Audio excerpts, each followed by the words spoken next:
Mejor hablemos. ¿Qué tal? Muy buenas noches, bienvenidos, les saluda Claudia Palacios. Estamos ya en Mejor Hablemos, hoy para hablar con el ministro saliente de Hacienda, Mauricio Cárdenas. Ministro, bienvenido. Gracias, Claudia. Siempre ha sido un gusto estar aquí en tu programa. Muy amable. Bueno, le quedan 3 días hábiles. ¿Qué va a hacer en estos 3 días hábiles? Bueno, increíble, pero cierto, todavía tenemos muchas tareas. Estamos corriendo a marchas forzadas para terminar la aprobación de las vigencias futuras para las troncales de Transmilenio que van a alimentar el metro de Bogotá. Entonces, estamos en ese tema, estamos en conversaciones con la alcaldía, con el Ministerio de Transporte, el DNP, para tratar de darle una buena noticia a Bogotá el próximo lunes, el 6 de agosto. O sea, esto es más plata de la que ya el gobierno se había comprometido a dar para el metro. Sí, acordémonos que cuando Enrique Peñalosa llega a la alcaldía de Bogotá, él le hace la propuesta al gobierno de utilizar el mismo monto que se le había ofrecido al alcalde Petro, pero distribuido de otra manera, ya no un metro subterráneo, sino un metro elevado, menos costoso, y los recursos que quedaban, utilizarlos para troncales de Transmilenio, que creen un sistema integrado. Entonces ahora ya hicimos la parte del metro, estamos haciendo la parte de las troncales.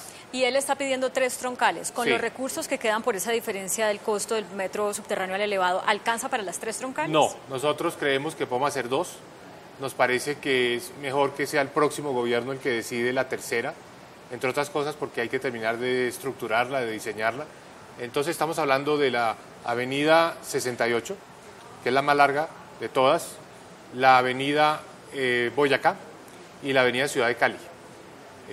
Creo que lograremos la 68 y la Ciudad de Cali y dejarla Boyacá para que sea una decisión del próximo gobierno. Todo esto que usted está diciendo pues se da en los días en que el concejal Juan Morris ha estado muy insistente en que el metro no tiene estudios y que así no se puede abrir una licitación, pero el gobierno pues ha estado firme en todo este proceso del alcalde Peñalosa. ¿Cuál es la realidad? ¿Sí tiene estudios o no tiene estudios? Sí, hay un requisito, si no tuviera los estudios pues no se podrían estar otorgando estas vigencias futuras, pero sobre todo las entidades de crédito multilateral no estarían dando los préstamos. Uno de los hechos que va a ocurrir el próximo lunes es la firma de los créditos, entre ellos uno del Banco Interamericano de Desarrollo. Viene Luis Alberto Moreno, el presidente de esa entidad, a suscribir el crédito, $600 millones. Es uno de 3 créditos, pero un banco no se atrevería a dar el crédito si no hubiera revisado muy bien todos los estudios. Eso se ha hecho con cuidado, porque sabemos precisamente que es un tema polémico, que entre otras cosas se politizó. No se debía haber politizado, pero se volvió un tema político en Bogotá, opositores, grupos de concejales a favor, que si el metro subterráneo era mejor, que si el metro elevado. Nosotros lo que hemos hecho como gobierno es respetar las decisiones del distrito. Si el distrito considera que el mejor metro es el metro elevado y hay estudios que lo soporten y que es mejor un metro elevado y los recursos que sobran dedicárselos a troncales de Transmilenios, pues esa es la fórmula que apoyó el gobierno. Sí. El argumento que más nos convenció, entre otras cosas, Claudia, fue que el metro subterráneo tenía muchos riesgos de construcción y que podía haber sobrecostos muy grandes. El metro elevado es más predecible, porque excavar en Bogotá, dado que es un terreno que se mueve, que tiene mucha agua, era más riesgoso. Entonces eso fue lo que nos llevó a hacer el tren elevado. Bueno, pero ¿y por qué cuando le aprobaron esos recursos al entonces alcalde Petro, esa consideración no la tuvieron en cuenta? Porque no es nueva, digamos. Porque eran los estudios que había hecho el alcalde Petro, era lo que estaba en ese momento. El presidente Santos siempre quiso apoyar el metro. En ese momento el alcalde de Bogotá pues tenía la convicción de que ese era el metro, ese era el trabajo que se había hecho. Hubo cambio en el distrito, viene un nuevo alcalde, nadie puede forzar a un alcalde a hacer un metro que no quiere. El alcalde Peñalosa dijo, esta es mi visión, esta es la visión que planteé en las elecciones, la de un metro elevado y más troncales de Transmilenio. Y el gobierno dijo, bueno, respetemos la decisión de los electores en Bogotá. Me hizo acordar de la frase famosa del presidente Santos, solo los estúpidos no cambian de opinión. ¿Pega o no? Hay que tener flexibilidad. Hay que tener. Ministro, también va a dejar algo muy importante relacionado, o sea, no sé si lo va a dejar o no, le pregunto, ¿va a dejar listo lo que hace falta para que el proyecto Navelena por fin ande después de lo que sufrió con Odebrecht? A ver, ese proyecto es importante para Colombia. La navegabilidad del río Magdalena va a mejorar mucho la logística del país. Ha habido inversiones grandes que nosotros reconocemos a lo largo del río Magdalena, nuevos muelles, eso es muy importante. Pero aquí estamos hablando de un proyecto de 3,5 billones de pesos, de compromisos futuros. Como escribir un cheque para que lo pague la próxima administración y las siguientes. Entonces, ¿qué es lo que queremos hacer? Pues que dejamos todo listo, está todo listo, pero la decisión, la luz verde, que la dé el próximo gobierno, porque son recursos muy grandes. Me imagino que está recibiendo mucha insistencia del gobernador Verano de la Rosa, del alcalde Char. Sí, y además aprovecho para responderles a ellos. Diariamente recibo pues columnas de opinión, editoriales del Heraldo, emisoras en Barranquilla. El mensaje a todos los barranquilleros que están muy interesados en este proyecto es: el gobierno tiene todo listo. El proyecto se volvió a hacer su estructuración, las solicitudes de vigencias futuras, los cupos, porque esto requirió flexibilizar y darle unos cupos adicionales al sector transporte a futuro. Pero creemos que lo responsable, lo correcto, es que sea el nuevo gobierno el que se siente, evalúe la situación y tome la decisión de abrir la licitación. Lo que falta aquí es abrir la licitación y ya en este punto y hora consideramos que es mejor que sea el próximo gobierno el que toma esa determinación. Pero entonces, ¿cómo titularíamos? Si el gobierno Duque no adjudica las licitaciones para Nave Elena, ¿es porque no quiere? ¿Porque le dejamos todo listo? No, yo creo que un gobierno siempre tiene que priorizar y tiene que mirar cuáles son las opciones, las alternativas, evaluar. Queda todo listo, pero es una decisión importante, es una decisión que no creo que lo correcto sea tomarla 2 días antes de que llegue un nuevo gobierno. El nuevo gobierno deberá evaluar esa y muchas otras. Recuerde, Claudia, que una de las cosas que yo tuve que hacer, ingratas como ministro de Hacienda, es parar algunos proyectos, simplemente porque fiscalmente consideraba que no era responsable. Entonces, hay muchos proyectos importantes que nos hubiera encantado poder aprobar. Recuérdenos, ¿cuáles paró usted? De las 4G. Tuvimos muchas tensiones con las 4G, la llamada tercera ola. Muchos de los proyectos de la tercera ola se quedaron en stand-by. Por ejemplo, Popayán Pasto o Cúcuta Ocaña. Entonces, ya el próximo gobierno evaluará si le quiere dar luz verde o no.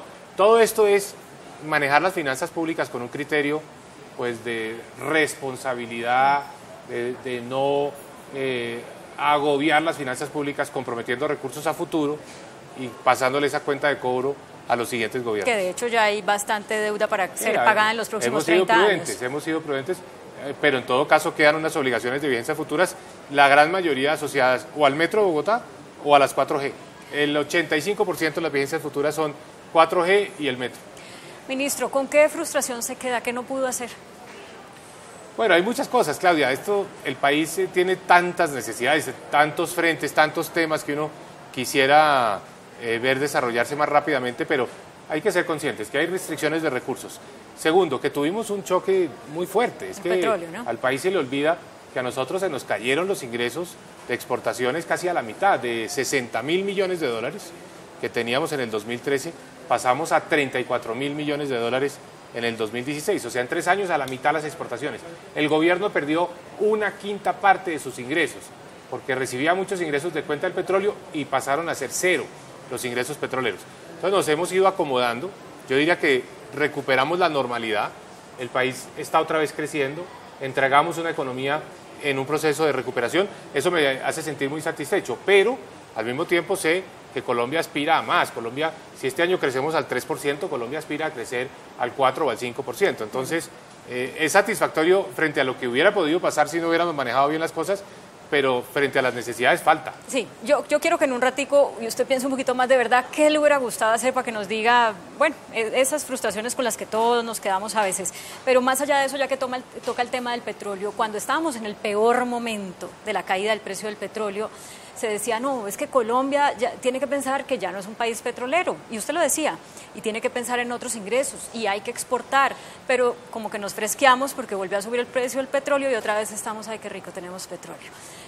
¿Por qué nos fresqueamos? O sea, usted siente responsabilidad en que nos hayamos fresqueado y dejar el gobierno en el momento en que el precio del petróleo está dando un respirito todavía, pero sin la solución de fondo dada?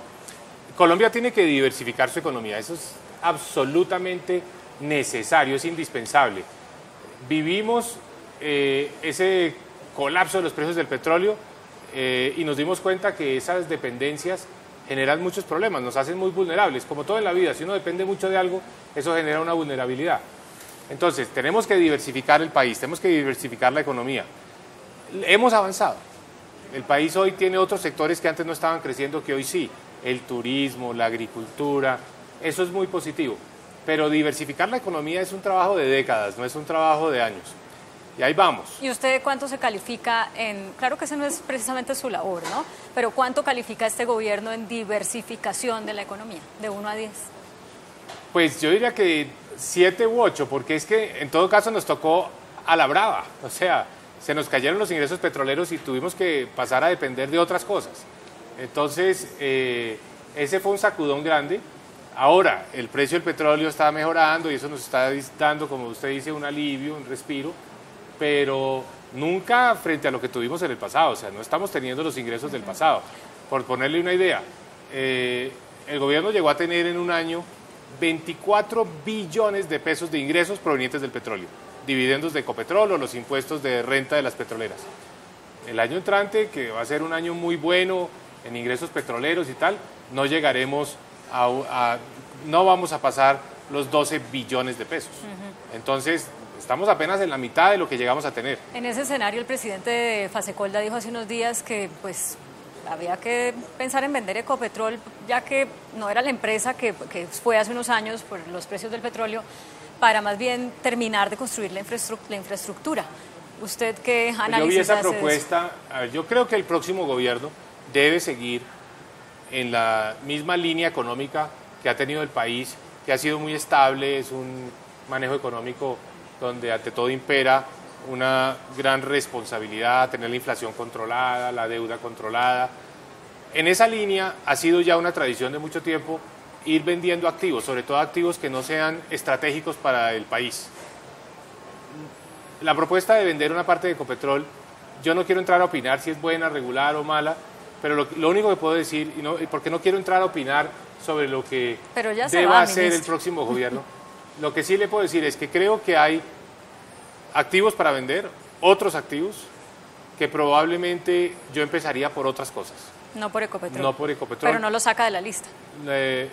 Creo que hay que ser respetuoso, que el gobierno plantee sus estrategias y ponga sus cartas sobre la mesa, pero Ecopetrol, sobre todo en el negocio de exploración y producción de petróleo, es una empresa muy rentable, es una empresa que tiene mucho potencial y que le genera una caja grande a la nación. Entonces hay otros segmentos del negocio petrolero que no necesariamente son tan rentables o por lo menos que tienen tantas posibilidades de crecimiento. Sí. Entonces hay que mirar otras opciones. O por ejemplo, el gobierno tiene una empresa aseguradora, el gobierno no tiene que estar en el negocio de seguros, o electrificadoras. Ya el país hoy se maneja en su gran mayoría con electrificadoras del sector privado. Es el caso en Bogotá, es el caso en el Santander, es el caso pero diga en muchas los regiones nombres del país. De las empresas. Bueno, aquí en Bogotá, Codelca. Usted diría, es un activo. Codensa es una empresa muy buena, presta muy buen servicio. No, pero lo que quiero decir, ¿cuáles son los nombres de esos activos que el Estado debería vender, así como pasó con esa gente? El gobierno todavía tiene unas electrificadoras. Tiene una electrificadora en el Meta, en el Huila, en Nariño. El gobierno tiene empresas de seguros como la Previsora. Son activos que se pueden vender. Ministro, ya casi voy a tener que hacer una pausa para comerciales, pero quiero plantearle un tema del que quiero que hablemos. El presidente Santos, el gobierno entero, se dio la pela por hacer algo muy difícil, la paz, ¿cierto? Con las FARC, les quitó las armas, están haciendo política, fantástico. Pero no estamos en paz en buena parte porque el Estado no ha sido capaz de llegar a hacer presencia a las zonas que dejaron las FARC. Y uno dice, bueno, esto es una cuestión de falta de capacidad logística, pero también es una cuestión de falta de dinero o no se distribuyó el presupuesto como había que distribuir para terminar de cerrar con broche de oro ese gran esfuerzo. Es como que mataron el tigre y se asustaron con el cuero. ¿Por qué? Desde que se terminó la negociación de la paz y se firmaron los acuerdos, se dijo muy claramente que la implementación de los acuerdos iba a demorarse 15 años. Eso fue lo que se acordó. Y se estableció no solo un cronograma, sino un presupuesto a 15 años.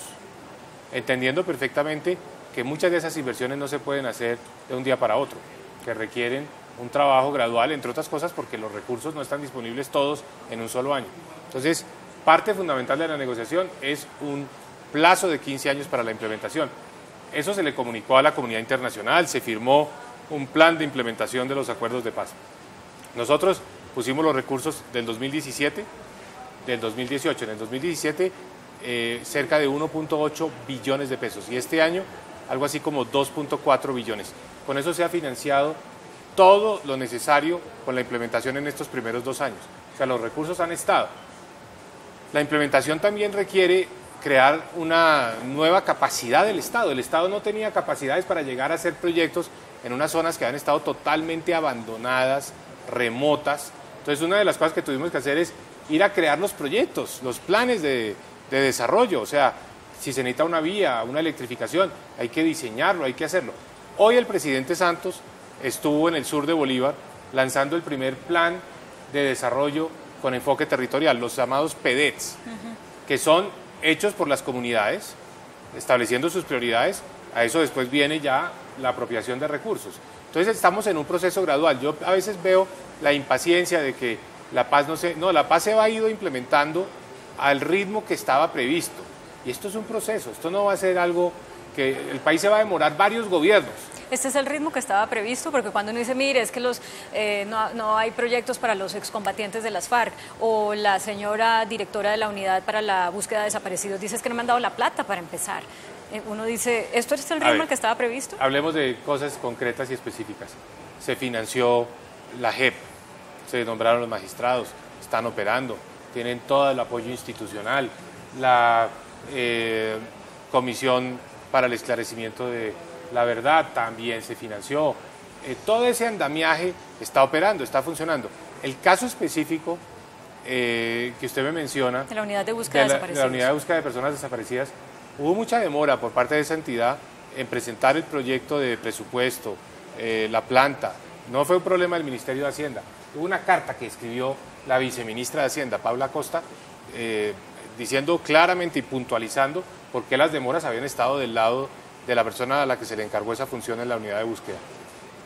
Pero le voy a mencionar 2 casos que le pueden ayudar a los televidentes a entender por qué las cosas sí están cambiando y se están haciendo. Uno de los elementos que nos va a servir a mejorar la calidad de vida en las zonas remotas más afectadas por el conflicto son 2 proyectos. Obras por impuestos, que las empresas, en vez de pagar sus impuestos a la DIAN, pueden pagar hasta un 50% de los impuestos haciendo proyectos en esas regiones. Ya tenemos 220.000 millones de pesos de proyectos propuestos por empresas, entre ellas EPM, Ecopetrol, Corona, el Cerrejón, que van a hacer proyectos en esos municipios más afectados por el conflicto. Eso ya está en marcha. Y otra cosa, en la reforma tributaria del 2016, acuérdense que la reforma del 2016 la tramitamos justo cuando se estaba renegociando el acuerdo en La Habana, al mismo tiempo. Y ahí metimos una figura de un incentivo tributario para las empresas que se creen en esos municipios más afectados por el conflicto. Hay 344 municipios que se llaman las ZOMAC, zonas de mayor afectación del conflicto. Bueno, desde que creamos la figura hasta hoy, ya se han creado más de 500 empresas para aprovechar esos beneficios tributarios. Todas las cosas van avanzando. O sea, tengo que hacerme una pausa. ¿Usted no se siente en deuda con La Paz? No, en absoluto. La Paz, nos reunimos en una de estas grandes cumbres con los garantes internacionales, Felipe González, entre ellos, a discutir, y nunca salió el tema de recursos. No salió el tema de recursos. Tengo la impresión de que a usted los empresarios lo querían más antes de ser ministro que ahora. Como de que no ven la hora de que ya se vaya. ¿No le parece? Acaba de salir una encuesta en la República y me pusieron de número 1. Entonces, y es una encuesta de empresarios y más. Ahí pusieron los nombres de todos los empresarios que contestaron y me siento muy complacido. Pues lo digo porque la última reforma tributaria no les gustó nada. Y tal vez si ahorita están tranquilos es porque el nuevo gobierno ha ofrecido bajar impuestos, hacer un día sin IVA y ese tipo de cosas. Pero déjeme, si me parece, es válido. No hay ningún gobierno, esto que le voy a decir le va a parecer que no tiene ninguna lógica, ningún sentido, pero es cierto. No hay ningún gobierno que le haya bajado tanto los impuestos y le haya dado tanta competitividad a la industria como este gobierno. Pagaban un 20% de sobretasa en el consumo de energía, se los quitamos. Pagaban impuestos al patrimonio o a la riqueza, se los quitamos. Pagaban impuestos parafiscales a la hora de contratar mano de obra, los llamados impuestos a la nómina, se los bajamos a la mitad. El impuesto de renta va a ser 33% el año entrante. O sea, honestamente, les quitamos los aranceles a todos los insumos y materias primas que no se producen en Colombia. O sea, el paquete de apoyo a la competitividad empresarial es impresionante. Lo que pasa es que naturalmente el sector empresarial, en medio de la caída del petróleo, pues se afectó como toda la economía. También el referente de Trump, que bajó tanto los impuestos y todo el mundo quiere que le reduzcan más los impuestos, pero lo que se hizo por el empresariado colombiano, en mi opinión, y yo he visto y he analizado el manejo fiscal y tributario de Colombia durante muchos años, no tiene antecedentes. En todo caso, el nuevo gobierno pues ha prometido otra cosa, bajar más los impuestos, hacer otra reforma tributaria y hacer un día sin IVA, por ejemplo.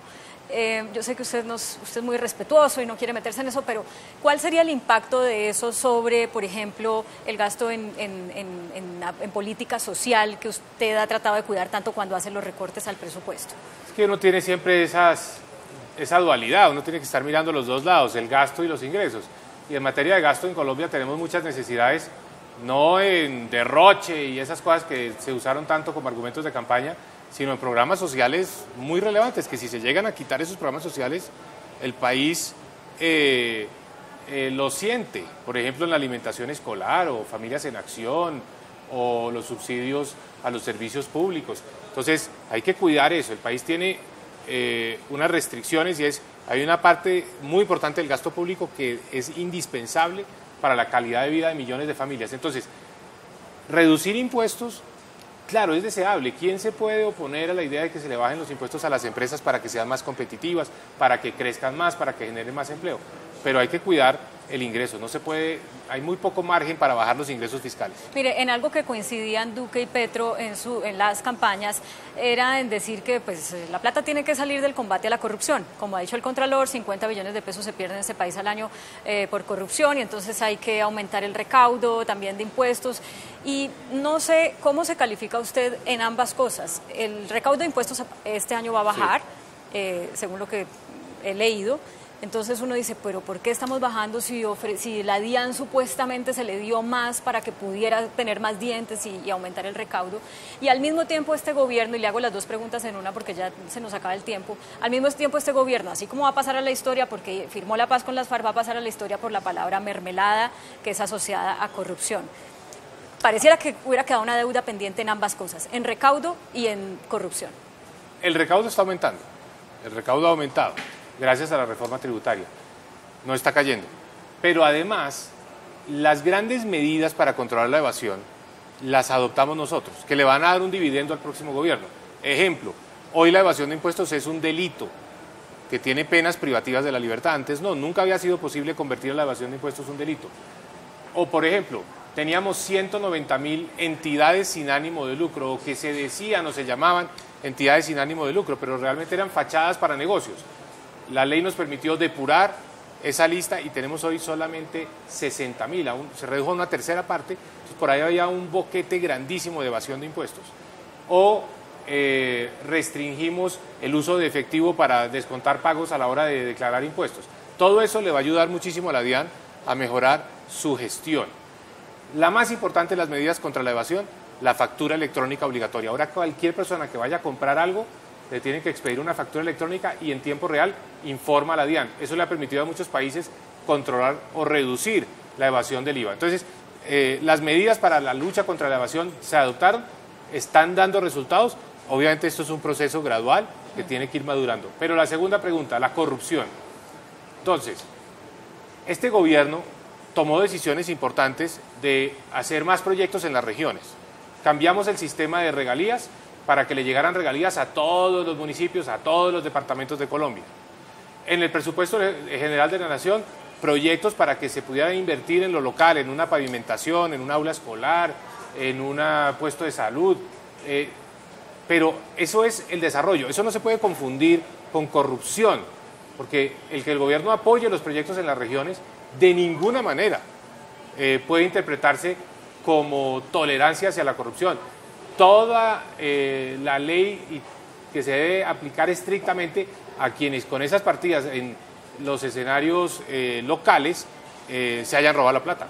Uno lo que busca es promover proyectos y eso le ha ayudado mucho a Colombia, el que haya habido proyectos de desarrollo en todo el país y sancionar con toda la contundencia a quienes en la ejecución de esos recursos en el escenario local se hayan robado la plata. Se me acaba el tiempo, ministro. ¿Qué va a hacer después del 7 de agosto? Primero unas vacaciones y después volver a... Hay muchas formas, Claudia, de participar, ser un actor en la discusión de los temas de política pública en Colombia, distinto de ser funcionario público. Hay muchas formas de hacerlo desde la sociedad civil y eso es lo que yo espero hacer, poder seguir opinando, aportando, interesado en estos temas públicos. Eso es lo mío no son los negocios, lo mío es más el manejo de los asuntos públicos. ¿Se queda en Colombia? Sí. Como posible candidato para el 2022, porque usted sonó y después que eso no pegaba a ser un ministro de Hacienda haciendo reformas tributarias con ser candidato, entonces mejor se echó para atrás, pero esa posibilidad todavía le ronda en su cabeza. No, en este momento lo que quiero es descansar, cada día trae su afán. No, pero eso me dijo la última vez que estuvo aquí, pero esta vez le tengo que decir, es que ya no le quedan sino 3 días hábiles de ministro, ya no importa si lo dice. Muy lejos. Hay muchas formas de ser relevante, apoyar al país, construir, dar insumos sin necesariamente ser un funcionario público. Bueno, si se vuelve candidato acá lo espero. Aquí estaré. Muchas gracias, ministro Mauricio Cárdenas, ministro de Hacienda. Muchas gracias a ustedes por acompañarnos. Los dejamos como siempre con el adelanto de las caricaturas que serán publicadas mañana en El Tiempo Impreso y en eltiempo.com. Feliz descanso.